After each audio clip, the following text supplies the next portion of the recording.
দেখো আজকে আমি আসতে পারবো না কারণ আমার ইম্পর্টেন্ট মিটিং আছে। Okay sir.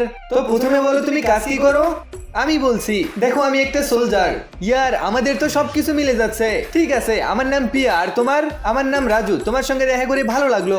এটা একটু বেশি হচ্ছে না? রাজু, ফাইনালি আমাদের বিয়ের সার্টিফিকেট বেরিয়ে গেছে। এখন তোমার নাম্বার দাও। হ্যাঁ নাও।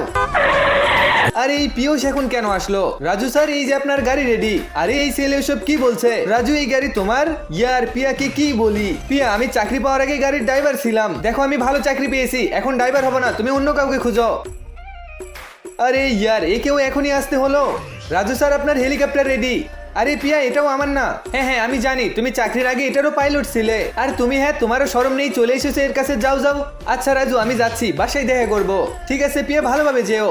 আরে এখানে এত জলদি? পিয়া কোথায় যাচ্ছিস? আরে এটাকে দেখা করাবি না তোর হাজবেন্ডের সঙ্গে? কি যে বলি। আরে পিয়া দাঁড়াও, কি বলতে চাও? একে তো আমার রাজুই দেখে নেবে। আচ্ছা, তো এই চৌকিদার তোর হাজবেন্ড? ভেবেছিলাম তোর হাজবেন্ড অনেক কোটিপতি। আরে রাজু কিছু বলছে না কেন? এর তো চেহারা দেখেই ভিখারির মতো লাগে। তোর সাহস কিভাবে হয় আমার রাজুর ব্যাপারে এভাবে বলার? ঠিক আছে পিয়া, আমি এসব মানুষদের থেকে দূরেই থাকি। এ তো অনেক বলে ফেলেছে। এই দেখ, আমি আমার বয়ফ্রেন্ডের সঙ্গে হানিমুনে যাচ্ছি, টিকিট কেটেছি, যেটা তোর বেতনের থেকেও বেশি। আচ্ছা এই ব্যাপার, তাহলে এটা আমি নিচ্ছি। এটা কত দামি আমিও দেখি। আমি জানতাম তুই কিছু করবি, এজন্য টিকিট অনলাইনে বুক করেছি। তোকে তো আমি, বাপরে, ঘাড়েও ব্যথা শুরু হয়ে গেল। চলো পিয়া, আমি মালিশ করে দিচ্ছি। ইয়ার রাজুর হাতে তো জাদু আছে। গাইস, পার্ট 2 দেখতে লাইক সাবস্ক্রাইব করে দাও।